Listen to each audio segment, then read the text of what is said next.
200 ton से ज्यादा वजन का यह हवाई जहाज बिना किसी इंजन के अंधेरे अटलांटिक ओशन के ऊपर सिर्फ एक ग्लाइडर बन जाने वाला था। नीचे हजारों फीट गहरा समुद्र, ऊपर रात का अंधेरा और आसपास कोई रनवे नहीं लैंड करने के लिए। इस दिन से पहले तक दोस्तों कमर्शियल एविएशन में फ्यूल लीक से सारा फ्यूल खत्म होने का कोई रिकॉर्डेड केस नहीं था हिस्ट्री में। ना कोई पायलट था जिसने इस तरह की सिचुएशन से डील किया था, ना कोई ट्रेनिंग मैनुअल, ना कोई चेकलिस्ट, ना कोई प्रेसिडेंट, कुछ भी नहीं था जो पायलट्स को बता सके कि अब क्या करना है।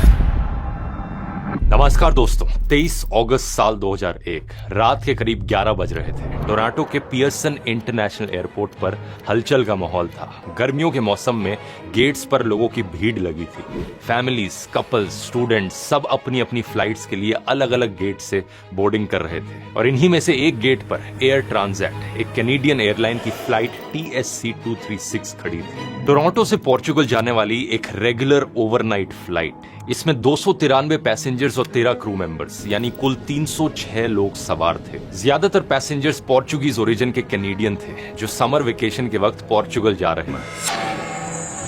24 अगस्त रात के 12:52 पर यह फ्लाइट टोरंटो से टेक ऑफ करती है। 240 at 8 cleared for takeoff 24 right Transat 236 heavy।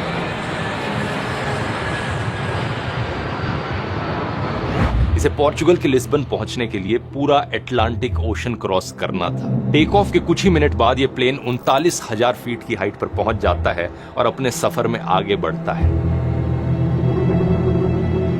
Passengers ने डिनर किया, कुछ लोगों ने मूवीज देखी, बच्चे सो गए और धीरे धीरे कैबिन की लाइट्स डिम हो गई। एक बिल्कुल नॉर्मल ट्रांस अटलांटिक फ्लाइट की तरह यह हवाई जहाज अंधेरे में अटलांटिक ओशन के ऊपर से शांति से गुजर रहा था। ऊपर से दिखने में सब कुछ नॉर्मल लग रहा था, लेकिन इसी बीच कॉकपिट में कुछ ऐसा हो रहा था जो इस फ्लाइट को एविएशन हिस्ट्री की सबसे खतरनाक फ्लाइट्स में से एक बना देगा।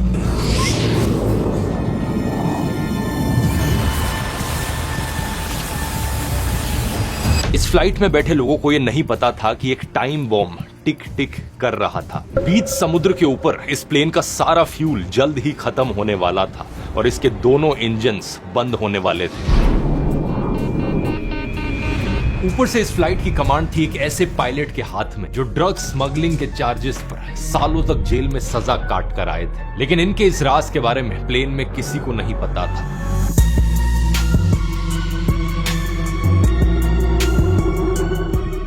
इस समस्या की शुरुआत हुई थी दोस्तों करीब 9 दिन पहले, जहां कुछ मिलीमीटर्स के फर्क ने इस प्लेन की तकदीर लिख दी थी। बात है 15 अगस्त 2001 की, जब एयर ट्रांजिट के मेंटेनेंस टीम ने इस प्लेन की रूटीन इंस्पेक्शन के दौरान इसके राइट इंजन के ऑयल सिस्टम में मेटल चिप्स पाए। ये एक बहुत सीरियस साइन था कि इस इंजन के अंदर कुछ गड़बड़ है।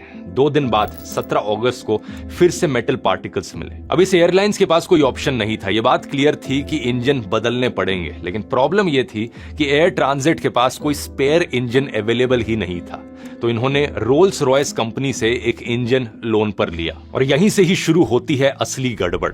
अब इमेजिन करो दोस्तों, आपके फोन का चार्जर खराब हो जाए और आप उससे एक मिलता जुलता चार्जर लगाते हो जो दिखने में सेम लगे लेकिन अंदर का पिन थोड़ा अलग हो। ऐसे में आपका चार्जर कुछ दिन चलेगा लेकिन फिर शॉर्ट सर्किट हो जाएगा। एग्जैक्टली यही हुआ इस प्लेन के साथ। रोल्स रॉयस का जो नया रिप्लेसमेंट इंजन आया वो पुराने डिजाइन का था। प्लेन का सिस्टम नए डिजाइन का था। बाहर से सब सेम दिखता था लेकिन अंदर की फ्यूल और हाइड्रोलिक ट्यूब्स की फिटिंग थोड़ी अलग थी। और जब ये एयर ट्रांजिट को डिलीवर हुआ तो इंस्पेक्शन में ये फर्क पकड़ा ही नहीं गया। इंजन बदलने का काम 17 अगस्त की आधी रात को शुरू होता है। ये काम संडे दोपहर तक पूरा होना जरूरी था क्योंकि प्लेन की स्केड्यूल्ड फ्लाइट थी उस वक्त, यानी मैकेनिक्स के पास बहुत टाइट डेडलाइन थी। जैसे ही मैकेनिक्स इंजन बदलने का काम शुरू करते हैं तभी एक प्रॉब्लम आ जाती है। नए इंजन पर प्लेन का हाइड्रोलिक पंप लग नहीं रहा था क्योंकि बीच में इंजन के एक फ्यूल ट्यूब आ रही थी। अब यहाँ पर लीड टेक्नीशियन ने जब एयरबस की पार्ट्स लिस्ट सर्च की तो उसे पता चला कि इस इंजन के फ्यूल और हाइड्रोलिक ट्यूब्स का डिजाइन प्लेन के बाकी सिस्टम से बहुत अलग है। इस बंदे को समझ नहीं आया कि इस पुराने डिजाइन के इंजन को इस नए पंप के साथ कैसे फिट किया जाए। इसके लिए इसने 3 अलग अलग कंप्यूटर्स पर रोल्स रॉयस की मैनुअल खोलने की कोशिश की, लेकिन तीनों बार नेटवर्क डाउन होने की वजह से खुला नहीं। लेकिन यहाँ पर एक चौंकाने वाली बात हुई। सर्विस बुलेटिन मैनुअल एक्चुअली में ऑफलाइन सीडीज में मौजूद थी, लेकिन हमारे लीड टेक्नीशियन भैया को इन सीडीज के बारे में पता ही नहीं था। यानी वो डॉक्यूमेंट जिस पर सैकड़ों लोगों की जान डिपेंड करती थी वो उसी बिल्डिंग में पड़ा था, लेकिन किसी ने उसे ढूंढने की कोशिश नहीं करी। टाइम प्रेशर बहुत ज्यादा था, संडे दोपहर तक प्लेन को तैयार करना था, तो टेक्नीशियन यहाँ पर एक शॉर्टकट ले लेता है। ये इंजन पर फ्यूल ट्यूब्स नए डिजाइन की लगा देता है, लेकिन हाइड्रोलिक ट्यूब पुराने डिजाइन की ही रहने देता है। तो इस एक इंजन पर अब दो अलग अलग डिजाइन की ट्यूब्स लगी हुई थी जो एक दूसरे के लिए बनी ही नहीं थी। रोल्स रॉयस के सर्विस बुलेटिन में साफ लिखा था कि फ्यूल ट्यूब और हाइड्रोलिक ट्यूब हमेशा एक सेट के तौर पर बदलनी चाहिए, लेकिन नेटवर्क डाउन होने की वजह से अनफॉर्चुनेटली किसी ने यह सर्विस बुलेटिन पढ़ा ही नहीं था। जब हाइड्रोलिक सिस्टम प्रेशराइज होता तो हाइड्रोलिक लाइन का फ्लैंज रोटेट होकर फ्यूल लाइन के और करीब आ जाता। दो मेटल ट्यूब्स जो कभी एक दूसरे को टच नहीं करनी चाहिए थी वो एक दूसरे में रगड़ने लगी। ये बात लेकिन किसी ने नोटिस नहीं करी। इंस्टॉलेशन कंप्लीट होने के बाद इंजन ग्राउंड रन हुआ, सब कुछ नॉर्मल दिख रहा था, कोई लीक नहीं था, कोई वार्निंग नहीं थी, इसलिए प्लेन को फ्लाइट के लिए रिलीज कर दिया गया। इस इंजन के बदलने के बाद प्लेन ने कई फ्लाइट्स भरी बिना किसी को पता चले कि इसके अंदर एक टिकिंग टाइम बॉम्ब है। हर फ्लाइट के साथ वाइब्रेशन और प्रेशर की वजह से ये दोनों ट्यूब्स पास में आती और एक दूसरे पर रगड़ने लगती। धीरे धीरे फ्यूल ट्यूब की दीवार घिस रही थी, बस समय की बात थी कि कब ये पूरी तरीके से टूट जाती। वापस आते हैं दोस्तों 24 अगस्त की रात पर। फ्लाइट 236 अटलांटिक ओशन के ऊपर से उड़ रही है, सब नॉर्मल था। फ्लाइट में 46.9 मेट्रिक टन फ्यूल डला था, जो कि रिक्वायर्ड अमाउंट से 5.5 मेट्रिक टन ज्यादा ही था। लेकिन सुबह के 4:38 को फ्लाइट डेटा रिकॉर्डर ने रिकॉर्ड किया कि फ्यूल बहुत तेजी से कम हो रहा था। घंटों तक हाइड्रोलिक लाइन और फ्यूल लाइन के आपस में रगड़ने की वजह से फ्यूल ट्यूब की दीवार पर एक एल शेप्ड क्रैक बन गया था, जिससे फ्यूल लीक होना शुरू हो गया था। लेकिन ना तो कॉकपिट में कोई अलार्म बजा, ना ही कोई वार्निंग लाइट जली। इसके पीछे कारण था कि एयरबस A330 में फ्यूल लीक डिटेक्ट करने का कोई डायरेक्ट सेंसर ही नहीं था। धीरे धीरे ये क्रैक बड़ा होता गया और तेजी से फ्यूल लीक होने लगा। लीक रेट 13 मेट्रिक टन पर आवर पहुंच गया। हवाई जहाज में बैठे 306 लोगों में से किसी को भी पता नहीं था कि खामोशी से इस प्लेन का फ्यूल अटलांटिक ओशन में बरस रहा था। यह सिर्फ 5:03 पर ही होता है कि क्रू राइट इंजन में अनयूजुअल ऑयल रीडिंग्स नोटिस करते हैं। इसी इंजन से फ्यूल लीक हो रहा था, लेकिन पायलट्स को लगा कि फ्यूल लीक क्यों होगा आखिर। वो सोचते हैं पक्का कोई कंप्यूटर फॉल्ट है। 5:33 टेक ऑफ के करीब 4 घंटे 40 मिनट बाद एक एडवाइजरी मैसेज कॉकपिट में फ्लैश होता है। Fuel imbalance warning. Haven't seen that before. Crew को पता चलता है कि लेफ्ट और राइट विंग के टैंक्स में फ्यूल का बैलेंस बिगड़ गया है। लेफ्ट साइड के कंपैरिजन में राइट साइड में फ्यूल काफी कम था। अब फ्यूल इम्बैलेंस इस तरीके से मॉडर्न एयरक्राफ्ट्स में कभी कभार हो जाता है। इसको ठीक करने के लिए एक स्टैंडर्ड प्रोसीजर होता है, चेकलिस्ट निकालो, स्टेप्स फॉलो करो। क्रू ने भी सोचा कोई इतनी बड़ी बात नहीं है, इस इशू को तो हैंडल कर लेंगे। लेकिन यहाँ पर ये एक और बड़ी गलती कर बैठते हैं, इस पूरी घटना की सबसे बड़ी गलती जो इस सिचुएशन को डिजास्टर में बदल देती है। ये क्रू चेकलिस्ट को फॉलो ही नहीं करते, उसकी बजाय प्रोसीजर को याददाश्त से फॉलो करते हैं। चेकलिस्ट में साफ लिखा था कि अगर फ्यूल लीक का शक हो तो फ्यूल लीक प्रोसीजर फॉलो करो, फ्यूल इम्बैलेंस प्रोसीजर नहीं। लेकिन क्योंकि अपनी मेमोरी से काम कर रहे थे, इन्होंने इस नोट को मिस कर दिया। फ्यूल इम्बैलेंस ठीक करने के लिए क्रू ने क्रॉस फीड वॉल्व खोल दिया। इसका मतलब था कि अब लेफ्ट विंग वाले टैंक्स का बचा हुआ फ्यूल भी सीधा राइट विंग के लीक में जा रहा था। दोनों तरफ का फ्यूल एक ही लीक से बाहर बहने लगा। पायलट्स ने जिस प्रॉब्लम को फिक्स करने की कोशिश की, उसी ने प्रॉब्लम को डबल कर दिया। यहां पर एक चौंकाने वाला कोइंसिडेंस आता है। ठीक 4 साल पहले 24 अगस्त 1997 को एक एयर फ्रांस A320 के जहाज को भी ठीक ऐसे ही एक फ्यूल लीक इशू हुआ था। फ्रेंच अथॉरिटीज ने रेकमेंड किया था कि एयरबस में automated fuel leak warning system लगाया जाए। एयरबस ने प्रोसीजर्स अमेंड तो किए, लेकिन ऑटोमेटेड लीक वार्निंग सिस्टम नहीं लगाया। अब 4 साल बाद एग्जैक्ट सेम सिनेरियो फ्लाइट 236 पर रिपीट हो रहा था, और अगर वो वार्निंग सिस्टम लगा होता तो शायद आज ये सिचुएशन नहीं बनती। और ये सिर्फ एविएशन सेफ्टी का मामला नहीं है, आज के डिजिटल वर्ल्ड में भी हम रोज ऐसी ही वार्निंग्स को इग्नोर करते हैं। Unsafe websites, tracking, cookies, phishing links, हम सोचते हैं कि हमारे साथ कुछ नहीं होगा, लेकिन जिस तरह फ्लाइट 236 को एक ऑटोमेटेड वार्निंग सिस्टम की जरूरत थी, उसी तरह आपको भी अपने डिजिटल लाइफ के लिए एक रिलायबल प्रोटेक्शन सिस्टम चाहिए। और यही काम करता है NordVPN का थ्रेट प्रोटेक्शन फीचर। NordVPN वैसे तो एक VPN की ऐप है, लेकिन इसका ये वाला फीचर बिना VPN कनेक्टेड करे भी काम कर सकता है। ये ऑटोमेटिकली ट्रैकर्स रोकता है, एनोइंग एड्स को ब्लॉक करता है, और अगर आप किसी स्कैम या फिशिंग वेबसाइट पर जाने वाले हो तो पहले वार्न करता है। आप नॉर्ड वीपीएन के एक अकाउंट से अप टू 10 डिवाइसेस की प्रोटेक्शन ले सकते हो और इसकी जो वीपीएन की फंक्शनैलिटी है वो भी अपने आप में बहुत यूजफुल है लोकेशन को स्पूफ करने के लिए। ट्रैवल करते हुए अलग अलग देशों में अक्सर कंट्री रिस्ट्रिक्शंस लगी होती हैं, ये उन्हें बाईपास कर सकता है। अब क्योंकि नॉर्ड वीपीएन ने इस वीडियो को स्पॉन्सर किया है तो आपको इनके 2 साल के प्लान पे एक बहुत बड़ा डिस्काउंट मिलेगा, प्लस 4 एक्स्ट्रा महीने फ्री मिलेंगे। इस ऑफर का आप फायदा उठा सकते हो इस लिंक पर जाकर nordvpn.com/dhruv। प्लस यहाँ 30 डे मनी बैक गारंटी भी है, तो कोई रिस्क नहीं है। nordvpn.com/dhruv खुद जाकर चेक कर सकते हो। वापस अपनी फ्लाइट 236 पर आए तो क्रॉस फीड खोलने के बाद कैप्टन ने एक्सपेक्ट किया था कि फ्यूल रीडिंग स्टेबलाइज हो जाएंगी, लेकिन नंबर्स गिरते रहे। लेफ्ट साइड में भी अब फ्यूल कम होने लगा। उन्हें कुछ समझ नहीं आ रहा था कि हो क्या रहा है। कैप्टन ने केबिन क्रू को कहा, खिड़कियों से बाहर देखो, विंग्स और इंजन चेक करो, कहीं फ्यूल लीक होता हुआ तो नहीं दिख रहा है। लेकिन रात का अंधेरा था, नीचे सिर्फ काला समुद्र था, खिड़कियों से कुछ नजर नहीं आया। लेकिन फ्लाइट में बैठे हुए लोग इस बात से पूरी तरीके से अनजान थे। उन्हें लग रहा था कि अब कुछ ही देर में ब्रेकफास्ट सर्व किया जाएगा और प्लेन बड़ी शांति से लिस्बन में लैंड कर जाएगा।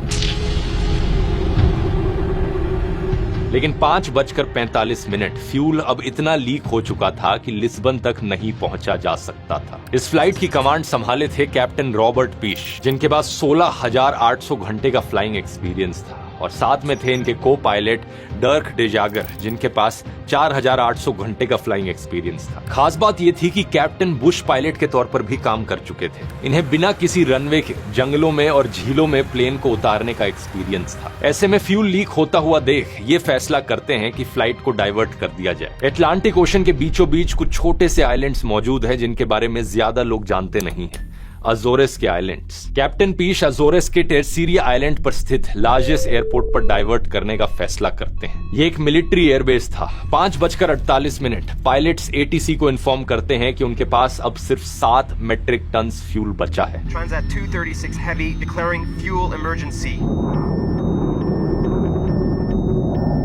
ये अजोरस का लार्जेस्ट एयरपोर्ट अभी भी सैकड़ों मील दूर था और क्रू को अभी भी क्लियरली समझ नहीं आया था कि एक्चुअल प्रॉब्लम फ्यूल लीक की है। 6:13 प्लेन अभी भी 34,000 फीट की हाइट पर था, लेकिन लार्जेस की तरफ डिसेंड कर रहा था। पायलट्स को उम्मीद थी कि किसी न किसी तरीके से वहां पर पहुंच ही जाएंगे, लेकिन तभी अचानक से राइट इंजन फ्यूल स्टार्वेशन की वजह से पूरी तरीके से काम करना बंद कर देता है। अटलांटिक ओशन के ऊपर 34,000 फीट की हाइट पर यह ट्विन इंजन एयरक्राफ्ट अब सिर्फ एक इंजन पर चल रहा था। ETOPS यानी extended range twin engine operations performance standards इसी कंडीशन के लिए बनाए गए हैं, जिनके हिसाब से सिंगल इंजन फेलियर के बाद भी कम स्पीड पर दूसरे इंजन की वजह से प्लेन नजदीकी एयरपोर्ट तक पहुंच सकता है। लेकिन दिक्कत यह थी कि एक नॉर्मल सिंगल इंजन फेलियर नहीं था। लेफ्ट इंजन का फ्यूल भी लगभग खत्म हो चुका था। Fuel quantities reaching 0. We're losing engine number 2. I don't believe this. इसी बीच कैप्टन अपना सिंगल इंजन डिसेंट शुरू करते हैं। कैबिन में कुछ पैसेंजर्स को इंजन साउंड में चेंज फील हुआ, लेकिन अभी तक उनको कुछ पता नहीं था कि एग्जैक्टली क्या हो रहा है। Lights started flickering on and off, which I thought was kind of odd, strange. 6:26 right engine बंद होने के ठीक 13 मिनट बाद लेफ्ट इंजन भी बंद हो जाता है। 306 लोगों से भरा हुआ यह हवाई जहाज अब एक ग्लाइडर बन गया था। यह फ्लाइट अभी भी अजोरेस के एयरपोर्ट से 144 किलोमीटर 144 किलोमीटर दूर थी। दूसरे इंजन के बंद होते ही कॉकपिट स्क्रीन्स डार्क हो जाते हैं। मेन इलेक्ट्रिकल जनरेटर्स ऑफ हो गए। कैबिन की सभी लाइटें बुझ गई। पूरा प्लेन अब अंधेरे में था। लोग एकदम से पैनिक की सिचुएशन में आ गए। आखिर यहाँ हो क्या रहा था? Mayday, mayday, mayday. We have lost both engines due to fuel starvation. We are gliding now. Captain अब रियलाइज कर लेते हैं कि अब अगर उन्हें अपने साथ साथ 305 लोगों की जान बचानी है तो उन्हें दोनों इंजन्स के बिना इस फ्लाइट को सेफली लैंड कराना होगा। लेकिन इतिहास में आज तक दोस्तों किसी भी कमर्शियल पैसेंजर जेट ने इतनी दूर तक पावरलेस ग्लाइड अटेम्प्ट नहीं किया था। यहाँ पर कोई सेकंड चांस नहीं था। अगर प्लेन इस एयरपोर्ट तक नहीं पहुंच पाया तो अटलांटिक ओशन के ठंडे पानी में ही क्रैश कर जाएगा। दोनों इंजन्स बंद होने के बाद प्लेन इमरजेंसी पावर सोर्स पर आ गया। Rat full form RAM air turbine automatically deploy हो गई। अगर आपको याद हो दोस्तों, इसकी बात एयर इंडिया क्रैश वाले वीडियो में भी की गई थी। ये एक छोटी सी विंड टर्बाइन होती है जो हवा में घूमकर इमरजेंसी पावर जनरेट करती है, जिससे बेसिक इंस्ट्रूमेंट्स और कुछ हाइड्रोलिक सिस्टम्स काम कर सके। रैट को ऑपरेट करने के लिए लेकिन प्लेन की मिनिमम स्पीड 140 नॉट्स होनी चाहिए। कैप्टन पीश एयर ट्रैफिक कंट्रोलर्स को बताते हैं कि शायद उन्हें समुद्र में ही उतरना पड़ सकता है। Not sure we can make it to Lucas. जब इंजन्स बंद हुए तो कैबिन में अचानक से सन्नाटा छा गया था। जो कांस्टेंट हमिंग की आवाज हर हवाई जहाज में सुनाई देती है बैकग्राउंड में, वो गायब हो गई थी। सन्नाटा इतना गहरा था कि लोगों के कान बजने लगे। 57 साल के ऑगस्टिनो रोमेरियो ने इंजन्स को बंद होते सुना और उन्हें अपनी बेटियों का ख्याल आया जो कनाडा में थी। क्रू मेंबर्स भी घबराए हुए थे। एक फ्लाइट अटेंडेंट रोमेरियो के पास आकर कहने लगी, please help me, please help me. 24 साल के हेलीकॉप्टर पायलट ट्रेनी डैनियल रोड्रिगुएज ने क्रू मेंबर्स को एक दूसरे पर और पैसेंजर्स पर चिल्लाते हुए सुना। 18 साल के स्टूडेंट वास्को दो सैंतोस जो इसी फ्लाइट में बैठे थे, उन्हें बार बार प्लेन क्रैश मूवीज की याद आने लगी, जिसके बारे में वो फिल्मों में देखते थे। आज वही चीज उनके साथ असलियत में हो रही थी। अगले कई मिनटों तक पैसेंजर्स अंधेरे में बिना इंजन की आवाज के रोलिंग एयर करंट्स पर ग्लाइड करते हुए बैठे रहे। वो नहीं जानते थे कि नीचे क्या है, आगे आखिर क्या होने वाला है। कुछ देर बाद पैसेंजर्स को बताया जाता है कि प्लेन समुद्र में इमरजेंसी लैंडिंग कर सकता है।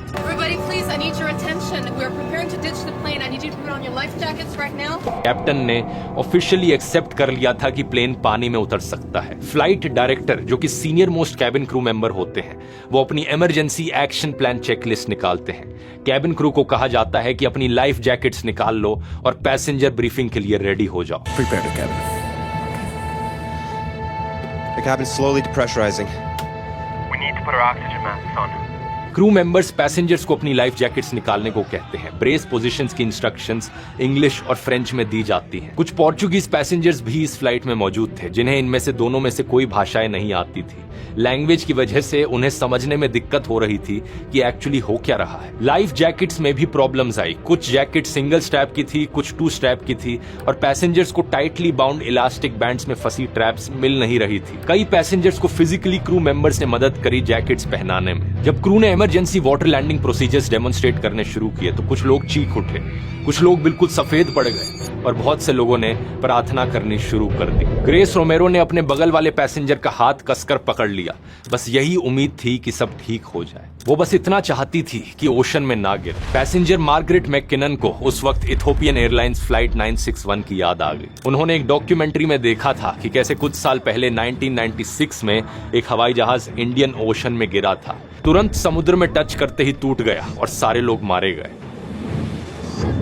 मैककिनन को उस डॉक्यूमेंट्री की वजह से पता था कि वाटर क्रैश में बचने के चांसेस बहुत कम हैं। उन्होंने मौत को एक्सेप्ट कर लिया था, लेकिन उनके साथ बैठे उनके पति बाल्जिकस ने यह मानने से रिफ्यूज कर दिया। उन्होंने प्लान बनाया कि ओशन में गिरेंगे, एग्जिट से निकलेंगे, किनारे तक स्विम करेंगे। उन्हें यकीन था कि समुद्र में गिरकर भी हमें स्विमिंग आती है, हम बच सकते हैं। वो मैककिनन से कहते हैं, वील नीड आवर शूज, हमें अपने जूतों की जरूरत पड़ेगी। एक हवाई जहाज की पानी में कंट्रोल्ड लैंडिंग करना, इसे वाटर डिचिंग कहा जाता है। ये एविएशन के सबसे खतरनाक इमरजेंसी प्रोसीजर्स में से एक है। डिचिंग के इनिशियल इंपैक्ट को 95% ऑक्यूपेंट सर्वाइव कर लेते हैं, डेटा ये बताता है। लेकिन उसके बाद ड्राउनिंग और हाइपोथर्मिया की वजह से ओवरऑल सर्वाइवल रेट गिरकर सिर्फ 76% रह जाता है। अब दिक्कत ये थी कि ये एवरेज डेटा था और फ्लाइट 236 का केस एवरेज से बहुत अलग था। ये फ्लाइट रात के अंधेरे में उड़ रही थी, अटलांटिक ओशन के ऊपर उड़ रही थी। नाइट डिचिंग में पायलट्स को वेव्स की हाइट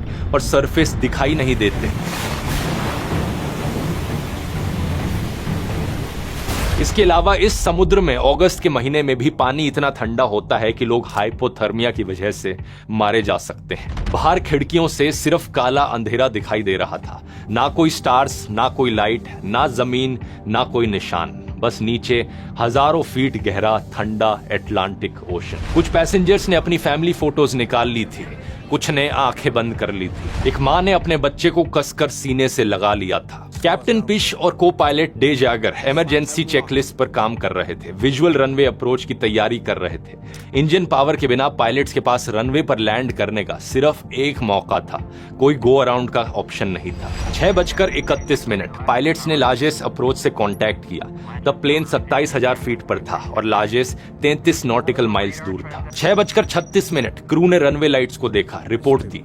अब प्लेन सिर्फ 14 नॉटिकल माइल्स दूर था। कैप्टन ने बताया कि उन्हें रनवे की फ्लैशिंग लाइट्स बहुत दूर से दिख गई थी और उन्हें विश्वास था कि उनके पास एयरपोर्ट तक ग्लाइड करने के लिए काफी ऑल्टीट्यूड है। 6:43 लैंडिंग गियर नीचे आता है और फिर 6:45 ये प्लेन लार्जेस्ट एयरबेस पर लैंड कर जाता है।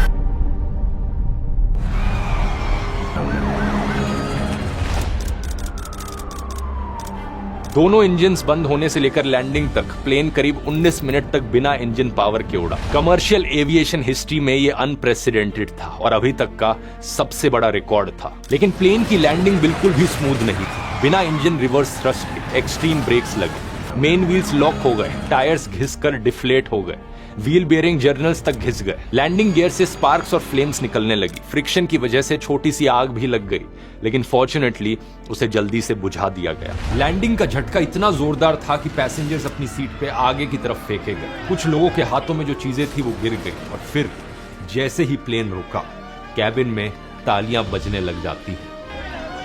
2 मिनट से कम के समय में सभी 306 लोगों को प्लेन से इवैक्यूएट कर दिया जाता है। एक भी इंसान की मौत नहीं होती। 2 सीरियस इंजरीज और 16 माइनर इंजरीज जरूर होती हैं, लेकिन वो भी ज्यादातर इवैक्यूएशन स्लाइड से उतरने के वक्त होती है। लैंडिंग के बाद कैप्टन पीश को हीरो की तरह देखा जाने लगा। हालांकि कुछ ही दिनों बाद पीश का पास्ट सामने आया और मीडिया में तूफान आ गया। पता चलता है कि करीब 20 साल पहले कैप्टन पीश को अमेरिका में ड्रग्स ट्रांसपोर्ट के लिए अरेस्ट किया गया था। उन्होंने जॉर्जिया में 5 साल तक सजा का एक हिस्सा काटा था और सिर्फ पिछले साल ही उन्हें पार्डन किया गया था। इस खबर ने सवाल खड़े कर दिए कि आखिर एक एक्स ड्रग्स स्मगलर कैसे कमर्शियल एयरलाइन का पायलट बन सकता है, लेकिन अपने पास्ट के बावजूद कैप्टन पैसेंजर्स के लिए एक हीरो बने रहे।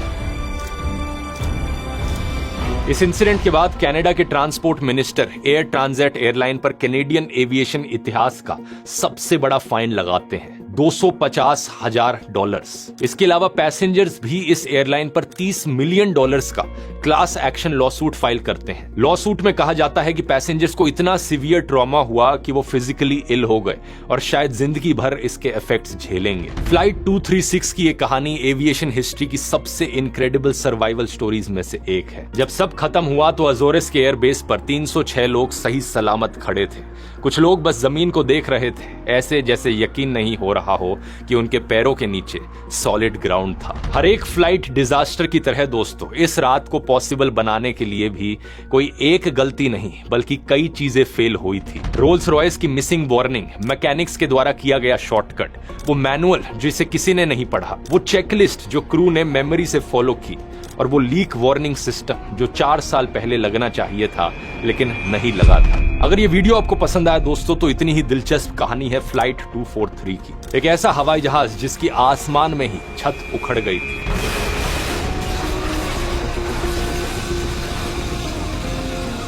अब सोचकर देखो, आप एक फ्लाइट में बैठे हो और ऊपर से छत ही निकलकर गिर जाए। ऐसी सिचुएशन में आप क्या करोगे? और इससे ज्यादा जरूरी सवाल यह है कि एक पायलट क्या करेगा। जानने के लिए यहां क्लिक करके ये वाला वीडियो देख सकते हो। बहुत बहुत धन्यवाद।